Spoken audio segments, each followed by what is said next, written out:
I need to credit you, my man. An absolutely unbelievable article.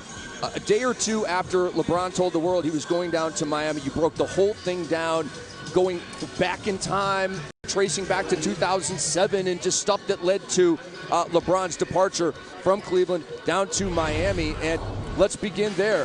Just if you can, tell some of our viewers at home a couple of the details and some things that may have been in the works for a couple of years that led to him going down to South Beach. Well, David Stern got on me about that article yesterday. I don't think he was real thrilled about all that stuff. But it actually happened right here in this gym. It began right here in this Cox Pavilion in 2006 when Chris Bosh, LeBron, and Wade were teammates for the first time, really, for the Team USA. Mm-hmm. And that experience that summer, that was an important summer for Team USA because they had just gone with their new program, Jerry Colangelo rebuilding it. They bonded that summer. Then they bonded even further in 2008. But what happened in 2006, that same summer they played together, they all decided to sign 3-year contracts. Right. At the time, they could have taken 5-year extensions. They all three left guaranteed money, like $20 million in guaranteed money on the table for the right to be free agents this summer. So that's where it really began. And I think after 2008, where they had the shared experience of winning the gold medal, they realized they could play together at a high level. And I don't think it ever got fermented in their minds until right at the end of June this year, where they all got together in Akron at LeBron's house and said, we can make this happen. Even though I think Chris Bosh knew he wasn't coming back to the Raptors, and I think on some level LeBron knew he probably was not going to come back to Cleveland. I don't think it actually all came together until right there at the end of June. But these guys dreamed of playing together in this gym 4 years ago this summer and made it all happen with some moves that they made in the interim. Well, you think that would have happened even if Cleveland had won a championship last year? I do believe that now. Great question. I didn't believe that then because I thought you'd always want to defend your championship. Right. And I guess you could never really say what for sure would have happened. But I kind of feel like the way it is now, I don't even think that Cleveland was in LeBron's top 2, to be honest with you. Wow. I think he wanted to go to Chicago or he wanted to go to Miami. He wanted to be with either Dwayne Wade or I think he really wanted to be with Dwayne Wade. Right. I think that was his goal. I think he and Chris Bosh's relationship isn't quite as advanced. It probably will be. I think when Dwayne Wade decided he wasn't going to go to Chicago, right, LeBron probably crossed Chicago off of his list. And that's just the way I believe it really came down based on everybody I've talked to. Now that it's all past, some people are starting to talk about what happened. Right. But I said some people are starting to brag about what happened.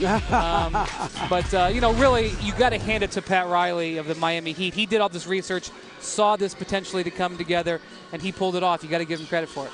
Absolutely. And now the really, really big three is down in Miami. And we talk about what's left of these Cleveland Cavaliers. I want to ask you, Brian, what could happen at the 4 spot and the 3 spot? Is it possible that J.J. Hickson starts at the 4 and they slide Antoine Jamison down to the 3?